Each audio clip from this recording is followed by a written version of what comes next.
César Rodríguez.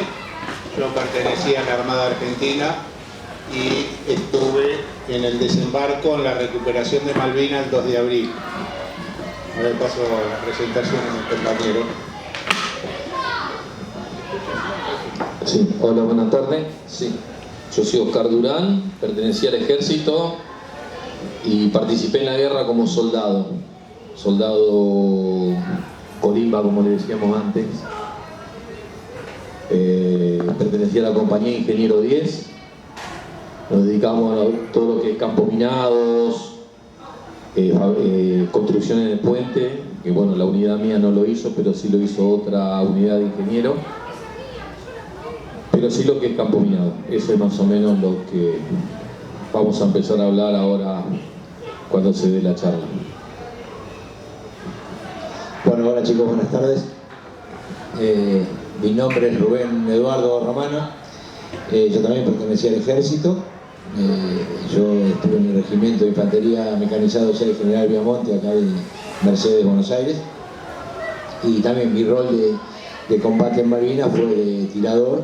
No estaba en primera, pero sí estaba en segunda línea. ¿Cómo, no sé quién está a cargo de quién organizó?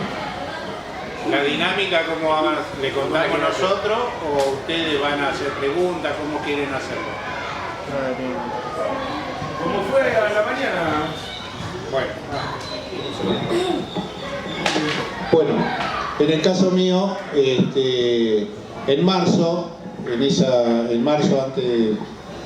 a mitad de marzo más o menos, volvimos a la base después de hacer maniobras con el barco, porque era un buque de desembarco en la cual llevaba infantería marina que se ocupaba de hacer las maniobras de encabezamiento de playa o desembarco. Bueno, nosotros cuando llegamos a puerto se cortó las licencias para todo. La persona que era local, por lo general los casados, podían ir hasta su casa y volver en un par de horas. Eso nos llamó la atención.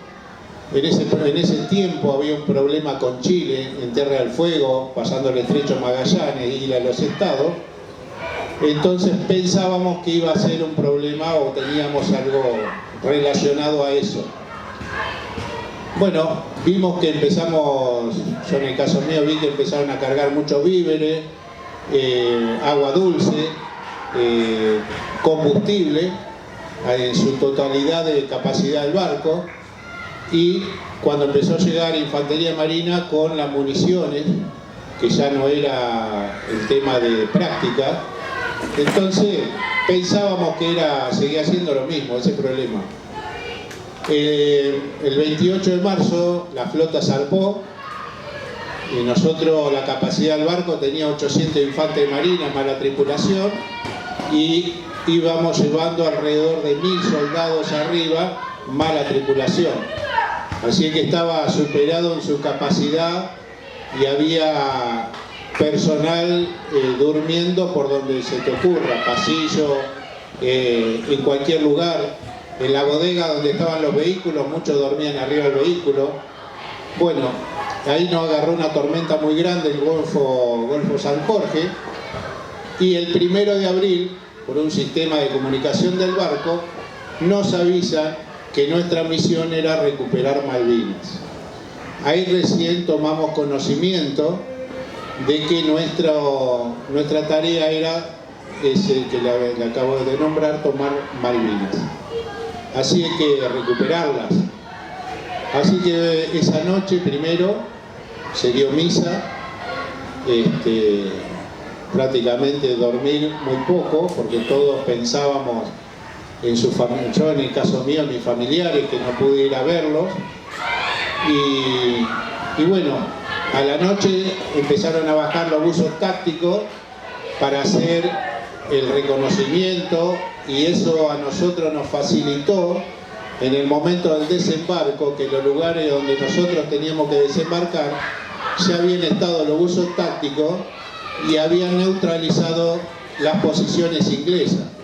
Entonces eso nos facilitó poder bajar y cada uno tomar sus posiciones en diferentes lugares de puerto argentino hasta que toman la casa del gobernador y a partir de ahí ya se había bajado la bandera inglesa y pudieron izar la bandera argentina, y bueno, ya ahí más o menos tuvimos que ir a Puerto Argentino, ahí el barco amarró, volvimos a cargar todo lo que era anfibios, pertrechos, vehículos del desembarco, y bajamos ambulancia, jeep, cocina de campaña, y ahí nosotros volvimos para Puerto Belgrano.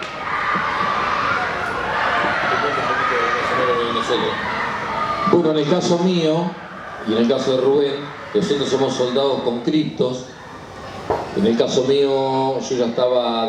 ¿Saben lo que era el servicio militar, no? Nosotros, en el caso mío, yo ya estaba de baja, me había ido de baja en el mes de marzo. Hacía un mes que estaba de baja. El conflicto se desarrolla, la recuperación el 2 de abril, y el 5 de abril fui reincorporado. Me llegó el telegrama, bueno, me presenté a la unidad nuestra con 72 kilos, un pullover bordeaux, siempre me acuerdo, un jean, mi zapatilla, y caí como uno de los tantos soldados reincorporados. Era todo jolgorio, era todo diversión, si podemos llamar, el momento previo al viaje a Malvinas. Nosotros zarpamos a Malvinas el 13 de abril y llegamos el día 14. Pero les digo que era un jolgorio total. Y después, bueno, se vivieron días de incertidumbre y tristeza, por supuesto. Nosotros extrañábamos mucho nuestro hogar, nuestros padres, nuestra familia. Hasta que el 1 de mayo cayó la primera bomba, y ahí nos dimos cuenta que estábamos en una guerra. Ahí tomamos conciencia de que estábamos en una guerra y que ya nada iba a volver a ser lo mismo a partir de ese 1 de mayo de 1982. Y fue así hasta que seguían cayendo las bombas, seguían los combates y seguíamos teniendo bajas, tanto de mi unidad como la unidad de Rubén. El enemigo también tenía bajas y sufría de la misma manera que sufríamos nosotros, hasta que termina eso el 14 de junio. Muchos emprendimos el regreso de distintas maneras, en distintas formas también, en distintos lugares. El tiempo también fue distinto, algunos tuvieron 3 días prisioneros, otros tuvimos 4 o 5 y otros hasta un mes. Y llegábamos al continente, a Puerto Madryn, a Puerto Quilla, a Ushuaia también. Pero ya nada volvió a ser lo mismo. Ya el jolgorio que había ya no se notaba en los rostros nuestros. Los 72 kilos que llevé ya vinieron con 56. En la cara también habían rasgos de tristeza, de dolor, de muerte, ¿no? Porque teníamos amigos muertos. Y ya cambió, y cambiamos, y nos cambió para toda la vida. Y nos cambió, les aseguro que para toda la vida. Fuimos soldados jóvenes a participar de la guerra, no éramos chicos, éramos soldados jóvenes, y volvimos hombres con 19 años y 20. Les puedo asegurar que allá se dejó todo. Desde el momento que hay 632 muertos, les puedo asegurar que han dejado y se ha dejado todo. A nosotros nos llaman héroes, pero no, los héroes son los que están allá. Nosotros somos, como digo siempre, los que los mantenemos vivos a esos muertos. Y es lo que venimos, lo que les transmitimos a ustedes, para que ustedes los sigan transmitiendo a sus hermanos, sus papás, sus hermanos, sus amigos. O sea que es un pedacito de homenaje que le hacemos en cada lugar donde vamos y nos invitan, y nos encanta que nos escuchen con la atención que lo hacen. porque el respeto es para ellos, para nuestros héroes. Así que gracias por escucharnos y bueno, vamos a seguir charlando. Alguna inquietud que seguramente van a tener, se la vamos a ir contestando.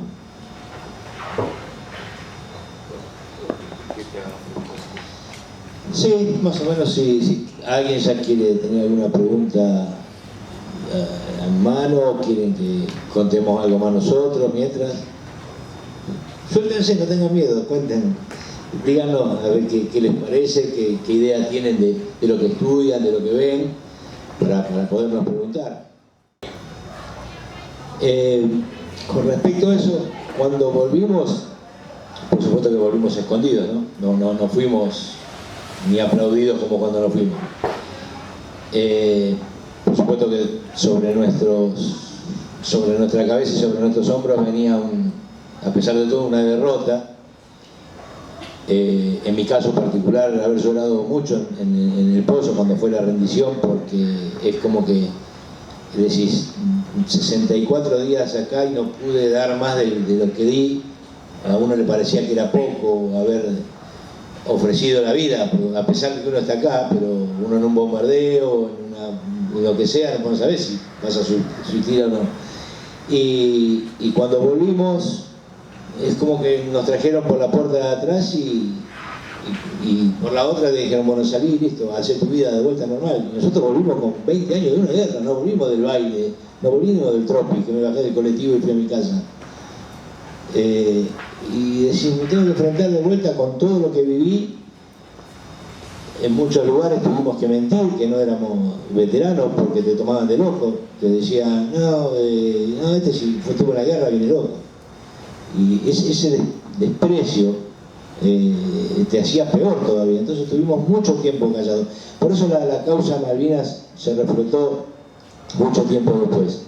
Aparte, por el mismo ejército, cuando volvimos estuvimos en Campo de Mayo, yo por lo menos estuve en Campo de Mayo 2 días, y tuvimos que salir firmando una planilla como que el ejército nos había tratado bien, como que dijeras, no vayas a hablar mal en contra.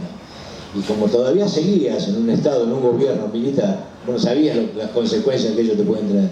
Y por eso nosotros tuvimos mucho tiempo callados. Y con el correr de los años, un poco, ya se empezaron a armar las distintas instituciones de veteranos de guerra, los muchachos se empezaron a juntar, ya todo se empezó a conocer más, se armó la Federación de Veteranos de Guerra de la provincia, está la del Capital. Entonces ya es como que nos empezamos a soltar un poco más, nos empezamos a unir entre nosotros y a contarnos, y a partir de nuestras propias vivencias contadas entre nosotros, lo que hice yo, lo que hiciste vos, y así empezamos a salir hacia adelante nosotros mismos, pero siempre apoyados por nosotros, no por nadie. Hasta el día de hoy se sigue luchando contra el gobierno de lo que no, las cosas que nos deben, y sin embargo acá estamos, porque si no salimos a pelearla, nada, ellos no vienen a golpearte a decirte, tomá, te debo esto. Las prestaciones. Claro, exacto, tanto la prestación de salud, o sea, nosotros volvimos a ser un ser civil después de una guerra, y no tuvimos una obra social, no tuvimos un psicólogo, nada. O sea, muchos de los suicidios que hubo, porque muchos chicos digo, bueno, ya volvimos hombres, como dijo Cacho, pero muchos no tenían el amparo de la familia, muchos de los muchachos de las provincias, que por ahí ellos son más solitarios, y no tenían en quién apoyarse, y ahí tenés muchos de los suicidios que tuvimos. Nosotros, entre todos, por la compañía de nuestros hermanos, padres, madres, fuimos un poquito más controlados, pero después sí, nos faltó eso, el apoyo del Estado, no del pueblo. El pueblo siempre se acuerda de nosotros, cuando es la vigilia, cuando es el 2 de abril, cuando son los desfiles, pero la ausencia del Estado fue lo que nos hizo mucho daño.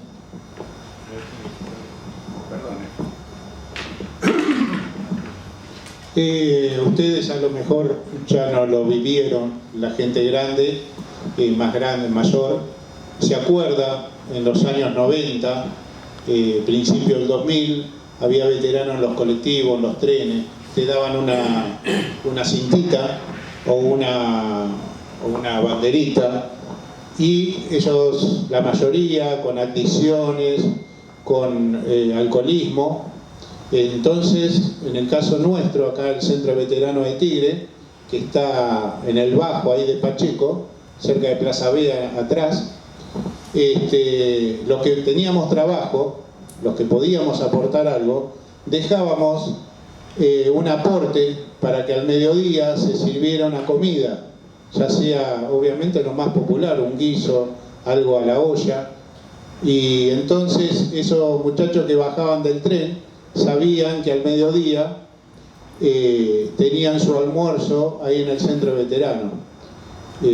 Así algunos pudieron adaptarse de estas personas, la mayoría lamentablemente por toda esta causa que le explico, fueron falleciendo, ¿sabe? Y prácticamente no queda casi de esos muchachos, lamentablemente.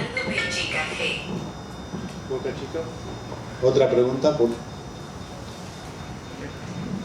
¿Qué sintieron al llegar a las islas?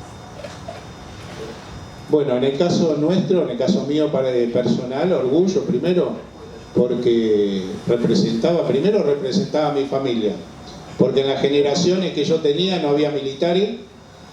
Yo entré a los 15 años, a comparación de ellos, por una carrera para tener un oficio, para poder tener una mejor calidad de vida. Entonces me incorporé a los 15 años a la Armada. ¿Cuál era la pregunta? Perdón que me fui. ¿Qué sintieron al llegar a las islas? En el caso mío, representar a mi familia, orgullo. Después representar a mi país, sin tener en cuenta las consecuencias. Después, como decía Cacho, una vez que empezaron a haber fallecidos, y ahí uno empieza a tomar otra conciencia. Yo en el caso, el 2 de mayo, cuando atacan al crucero General Belgrano, nosotros estábamos cerca, y ahí hubo 323 fallecidos. Entonces, a partir de ahí, te empieza a cambiar la cabeza ya. No era tan viendo como uno lo ve en las películas. Ahí ya va cambiando la situación. Entonces, uno cuando uno vuelve, como me explicaron recién, vos ya tenés otra cosa en la cabeza, ya no sos el mismo que te fuiste. Fue así. ¿Ustedes?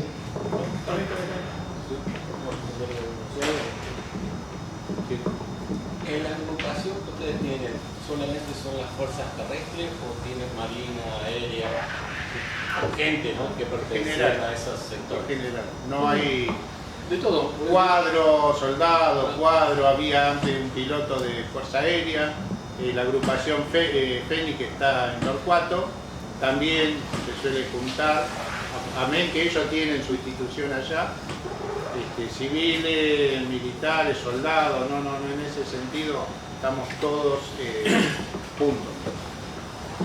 Mira, volviendo un poquito a lo que estaban hablando ellos, si nosotros no hacemos estas cosas, si nosotros no nos hubiésemos calentado en formar esos centros de veteranos de guerra, no sé qué hubiese sido de nosotros hoy.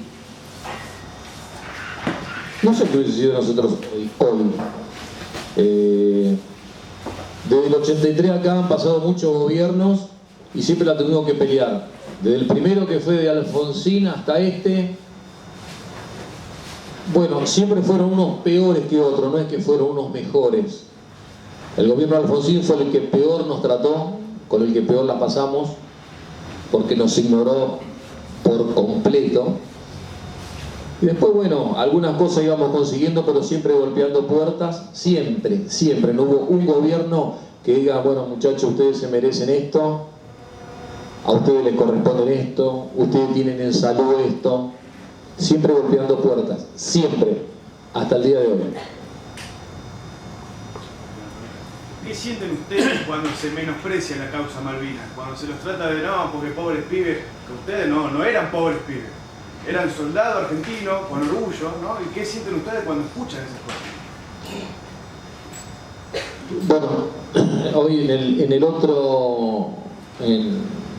la otra charla, y comentó un poquito esto, el sentimiento nuestro, ¿no? El sentimiento, porque para nosotros es un sentimiento Malvinas. porque la hemos pasado duro. No es que venimos a dar lástima, no lo tomen así.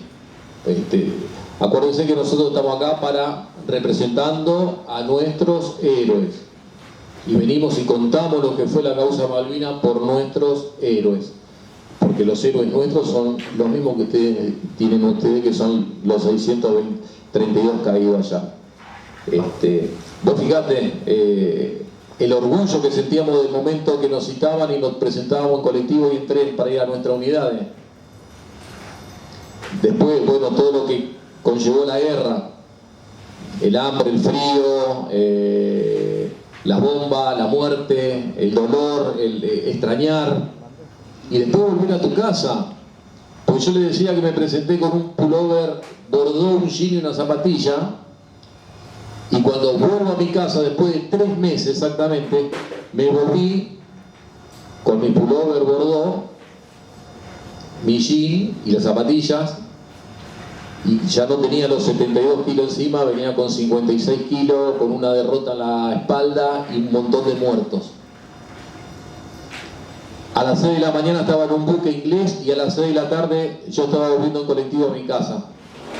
Así que fíjate, mi cabeza como que casi explotaba, porque decía, puta madre, viví hace unas horas, bajé de un buque inglés y ahora me estoy volviendo a mi casa en colectivo. Voy a encontrarme con mis viejos, los voy a abrazar, los voy a besar, y hace un ratito estaba ahí, hace un ratito estaba viviendo una guerra. Así que fíjate todo lo que llevó el soldado argentino, y te puedo asegurar que, como dice él, lo hicimos con todo lo que pudimos, dimos todo hasta la vida contra un enemigo implacable, Reino Unido, la OTAN, Estados Unidos, Chile, y nosotros solitos, nosotros solitos. Argentina estaba solita. Así todo, ellos venían por una semana de guerra y se encontraron con 1 mes y medio, que también estaban con lo último en alimentos, en todo. Estaba muy parecida a la situación nuestra. De todas maneras, les digo que si la guerra se extendía un poquito más, lo único que se iba a lograr es que hayan más muertos del lado nuestro y del lado de ellos. El resultado iba a ser el mismo. Vos te cuento, yo en mi caso mío tuve 1 mes prisionero. Se respetó lo que es la Convención de Ginebra. La Convención de Ginebra hay un montón de puntos que tienen que respetar. Muchas veces se respeta y otras no. Una es el buen trato al prisionero, y un montón de puntos más. Pero bueno, el principal punto es ese, el buen trato al prisionero, y los ingleses lo cumplieron a rajatabla, se comportaron como profesionales que son. Como decía Cacho, los primeros días era como que nosotros estábamos allá bueno, estamos acá a ver qué pasa, porque hasta ese momento, hasta que Galtieri le declara la guerra a Inglaterra, cuando dice en el balcón, si quieren venir que vengan, los estaremos esperando. Hasta ahí nosotros pensamos y dijimos, bueno, vamos, no va a pasar nada, todo. Bueno, cuando ya definitivamente vemos que ya la flota inglesa había partido, que no van a hacer semejante movimiento solamente para decir, llegamos hasta ahí, nos volvemos, que empezamos a tomar conciencia de las cosas,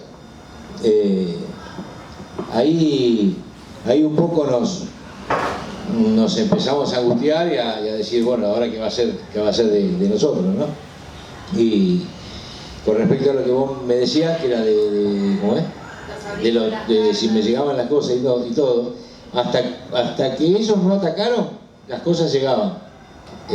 Después, una vez que fue el ataque del 1 de mayo, ya después los aviones ya claro, ya empezó el bloqueo aéreo y todo eso. Ya a partir de ahí no llegaba, o sea, empezaron a mandar lo imprescindible, que eran víveres y por supuesto más armamento. Después el resto ya no iban a ellos a exponer tampoco un Hércules con cartas ni con encomiendas, porque no correspondía. los pocos que han recibido cosas fueron las que lo recibieron desde un principio, de antes del comienzo de la guerra. Como por ejemplo en mi caso, que yo recibí de 30 encomiendas que me mandaron, recibí una sola. La primera que me manda mi mamá del frente del regimiento. Cuando se entera que me mandaron a Malvinas, ella se cruza enfrente del regimiento, compra en una caja de cartón, me pone yerba, me pone café, me manda mi rosario de comunión y un sobrecito con un billete de 10 pesos en ese tiempo que había, y azúcar y bueno, y cosas. Y eso es la única encomienda que me llegó, de las 30 que me mandaron. Porque no llegaba todo eso. Algunas cartas sí han llegado, muchos muchachos que las tienen. Mi mamá tiene todas las que yo le mandé, pero yo de aquella me mandó de acá para allá, no, yo no las tengo. Algunos muchachos sí, igual que las provisiones, víveres, todo lo que se decía que llegaba a Río Gallego, que era mandado para los soldados. No hemos recibido nada de eso.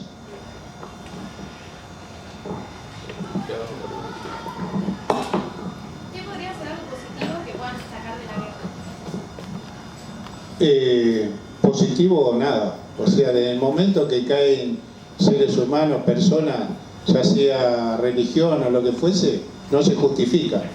Por eso es nuestra charla también, para que entiendan que hay que educarse, ser culto y que con eso poder llegar a un diálogo, porque una guerra no tiene sentido en el momento que se pierden vidas. ¿Qué sentido tiene? Es como lo explican los profesores a ustedes: si el otro viene y te pega algo en la cabeza o te agrede, ¿qué está mostrando? Que no tenés la capacidad de dialogar, que no tenés la comprensión de escuchar al otro. Es simplemente eso. Por eso las charlas nuestras y poder venir a explicarles a ustedes que no reivindicamos la guerra, porque en el momento que hay vidas perdidas no tiene sentido. O sea, no tiene ningún sentido en eso. ¿Tienen alguna experiencia que definan como la más memorable durante su servicio? En el caso mío personal, como estaba en la Armada, después que pasó lo del crucero, nosotros estábamos cerca, al otro día atacan al aviso Sobral, que es parte del Sobral que está acá en el Museo Naval. Si ustedes van por Paseo Vitórica, lo van a ver ahí, que combatió con un helicóptero, un Sequín, y con un misil fue atacado, y ahí fallecieron 8 tripulantes, en las cuales cuando nosotros nos tocó de recuperarlo, llegar a ubicarlo al Sobral, tuvimos que pasar las bolsas, obviamente las bolsas negras, en las cuales, porque nosotros teníamos energía y poderlos conservar, así que tuvimos que trasladarlo, y entre esos eran compañeros nuestros. Habíamos estado antes de la zarpada reunidos, porque estaba el Sobral y el Somellera, y en el Somellera había un compañero mío que es de San Fernando, Néstor, que nos conocíamos a los 15 años. Así que con los dos avisos habíamos estado antes, y después lo más fuerte fue, bueno, recuperarlos y tener eso, en el caso mío. ¿Cómo es la pregunta? Si tenés alguna experiencia. Sí, tengo varias, pero prefiero no contarlas. Lo que sí, lo que quiero recalcar siempre es el profesionalismo, el valor que tenían nuestros pilotos. Ustedes por ahí lo vieron en televisión, los ataques aéreos y cómo combatían. Les puedo asegurar que no es nada de lo que se vivió allá. A mí me tocó estar en Isla Borbón un tiempo, que estábamos arriba de San Carlos, y ellos, nuestra aviación, siempre iban a interceptar algún barco o a bombardear alguna posición que ya tenían seguramente posicionado en lugar de los buques británicos, y esos aviones eran muchas veces interceptados por los Sea Harrier, los aviones ingleses, que eran muchísimo más modernos, con armamento más moderno, y muchas veces fueron derribados. Y a mí me tocó ver algo así, Por eso es algo que, como eran derribados nuestros aviones, ¿no? Es algo que es, no sé, indescriptible. Y el valor de esos pilotos, ese profesionalismo y ese amor por la patria que tenían, es bueno, por algo son reconocidos en todo el mundo. En todo el mundo, y también nuestros pilotos van a dar son instructores, hasta en Estados Unidos fueron a dar instrucción de cómo se manejan y cómo se comanda un combate de verdad, ¿no? Porque son muy pocos los pilotos que han estado en una guerra real. Una de las últimas guerras convencionales fue la nuestra. Así que a partir de ese momento nuestros pilotos son valorados en todo el mundo. Pero los monumentos y todo eso están hechos en realidad un poco para evocar lo que fue la guerra de Malvinas, pero sino también para conmemorar a nuestros muertos que quedaron allá. Para ellos es ese monumento y todas las canciones, que en realidad ellos son los héroes. Nosotros somos los héroes que la contamos, pero ellos son los héroes que no la pueden contar, y nosotros tenemos que estar en eso. Tenemos que tener esa alegría de decir, podemos hoy estar acá y hablar, y nada más, por ahí una canción o un monumento, no, por supuesto que nos gusta, pero nos gusta más esto, hablar y expresar para conmemorar en su memoria que están allá. Claro, ¿creen que es más representativo para los que quedaron allá? Claro. Sí, por Ten en supuesto. cuenta que nosotros ya somos abuelos. Ellos no tuvieron esa posibilidad. No fueron mi papá, no tuvieron toda la vida que nosotros hemos transcurrido los últimos 42 años. Entonces le debemos, en el caso nuestro, convencido, ¿no? Porque hay otros veteranos que por ahí, por decisión propia, a lo mejor no lo pueden contar y demás. Para nosotros es nuestra obligación venir y ver esto, que ustedes no estén escuchando, que estén así callados. Es lo mejor. Es lo mejor para nosotros. Por eso es mucho mejor que cualquier canción, que cualquier monumento. Tengo una pregunta.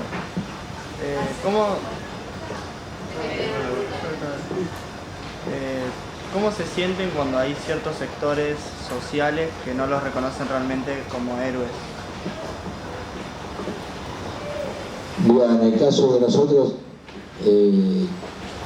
como dijo acá Oscar, uno de los peores gobiernos que nos tocó fue el de Alfonsín,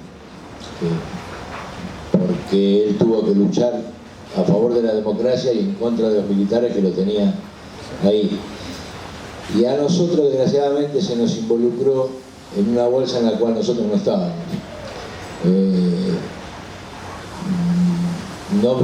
No nos gusta hablar de política, no me gusta hablar de política, principalmente, pero sí la política nos metió en un lado donde nosotros no tenemos nada que ver. Nosotros fuimos soldados voluntarios, fuimos a una guerra, volvimos sin ningún partido político, por eso la única bandera que se levanta es la de Malvinas, que es la que nosotros defendimos. Ningún político de turno de los que ha estado con nosotros nos ha reconocido como tendríamos que haber sido, delante del pueblo, a pesar de los desfiles y que la gente se acuerda de nosotros, sí, pero nunca se hizo algo, una gran conmemoración hacia nosotros. Pero sí, sin embargo, se nos bastardeó diciendo que nosotros estamos dentro de lo que hicieron los militares, del gobierno militar. Nosotros no tenemos nada que ver con eso. ¿Qué rumores escucharon que no eran ciertos? ¿Qué rumores? Rumores con respecto a ¿qué me decías? Puede ser que un buque de suministros sea destruido por uno de los ¿Vos decís por el general Belgrano? ¿Por el barco o cuál? No te entendí lo... A ver. Decime de vueltas un cachito. ¿Qué rumores escucharon que no eran ciertos? Bueno, principalmente cuando volvimos, se menospreció al soldado o a la acción que se hizo. Los primeros reconocimientos que tuvimos fue inglés.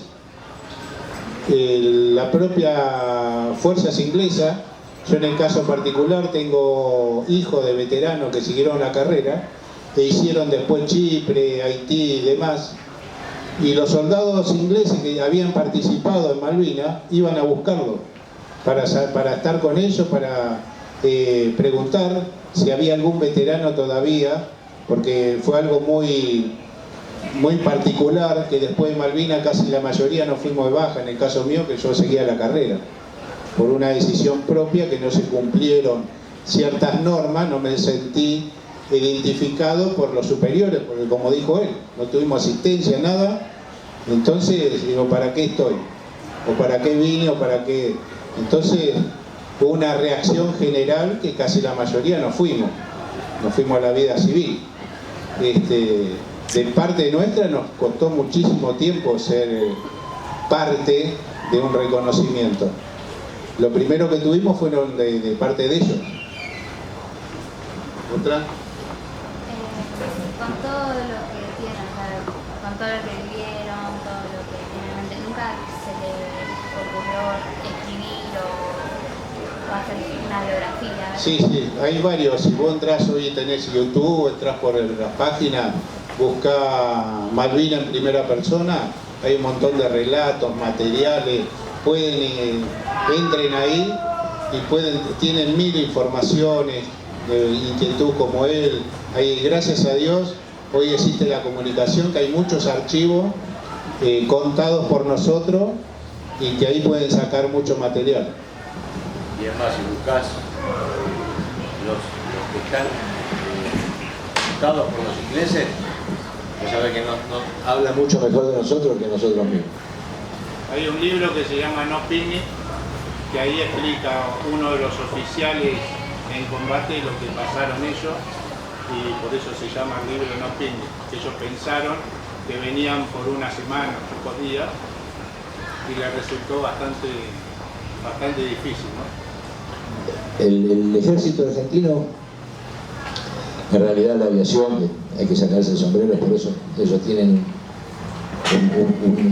un alto vista de nuestros pilotos. Fue uno de los ejércitos que más daño le causó de todas las guerras que ellos tienen.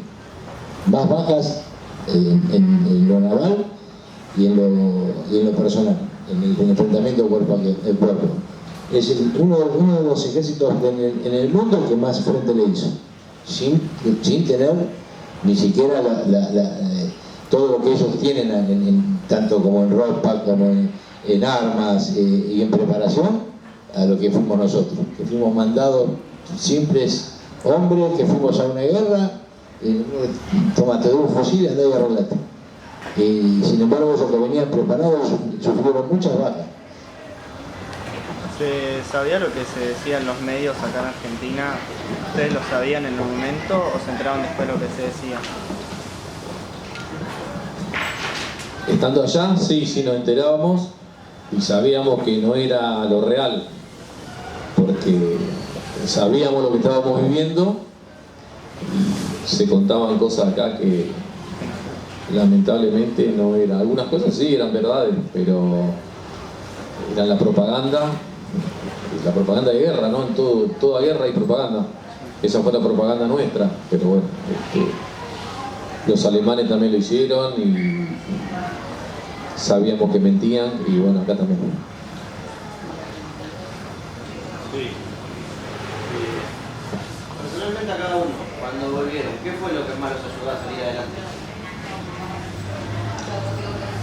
Bueno, no, mirá, bueno, yo te respondo por mí, pero más o menos lo que vivimos todos es tu familia.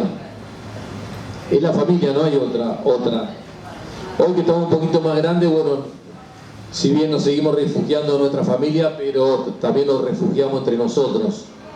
Nosotros nos consideramos hermanos, ya no nos consideramos amigos, compañeros o simplemente veteranos de guerra. Nosotros nos llamamos hermanos.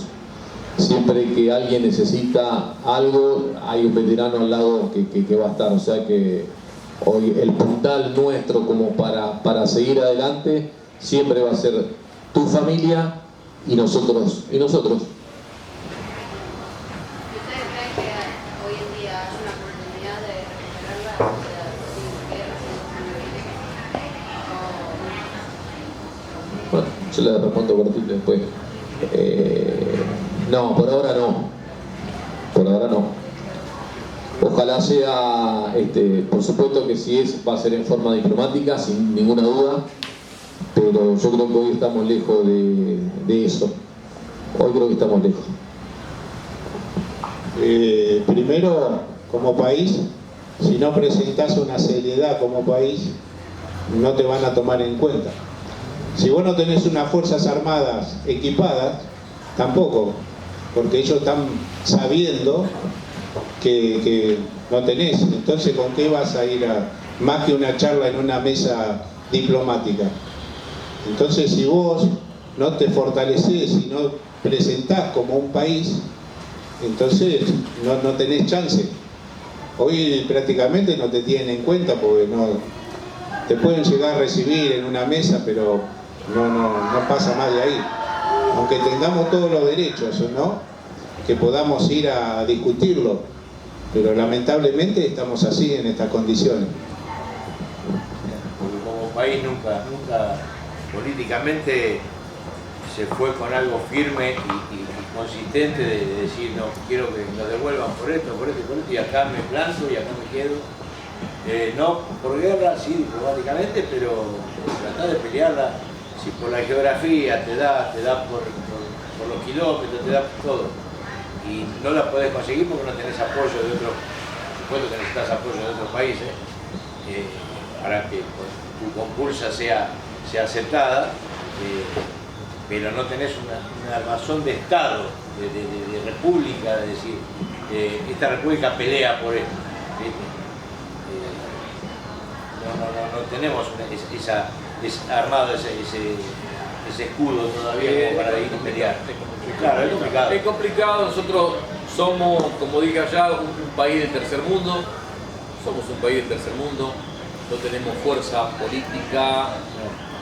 Ustedes fíjense el problema que tiene España con lo de Gibraltar hace no sé cuántos años, muchísimos años, y no pueden hacer absolutamente nada. Y Malvinas, nosotros siendo un país pobre, diplomáticamente, militarmente es imposible por ahora. Aparte un lugar tan rico, ¿no? Es un lugar con toda la riqueza que tiene Malvinas, es como le dije recién, nosotros no lo vamos a ver, no tengo duda que no lo vamos a ver, lamentable. Ojalá que ustedes por ahí tengan la posibilidad, que son jovencitos, pero es complicado, es muy complicado. Aparte de que viajó a Malvinas, la base que tienen hoy en día frente al aeropuerto, te das cuenta que ellos tienen otra mentalidad. Lo menos que creo que van a hacer es llegar, intenciones por lo menos. En el caso mío viajé 2 veces a Malvinas, el 2013 y el 2015. Y vos vas a Malvinas, Puerto Argentino, no es lo mismo que era en el 82. Ahora vos vas a Puerto Argentino, es como un pueblito pero del primer mundo, ¿entendés? Es del primer mundo. Son ciudadanos, eran ciudadanos en tercera categoría en el 82. Hoy son ciudadanos casi de primera para el Reino Unido. Y con decirle que tienen el PBI más alto del mundo. El PBI más alto del mundo lo tienen en Malvinas. Por eso le digo, no le busquemos vuelta por ahora a eso, porque vamos a perder tiempo. Le agradecemos en nombre de todo este grupo, porque no sé si un ratito más pueden venir otros chicos. Sí, está el problema. Así que les pedimos, chicos. Sí.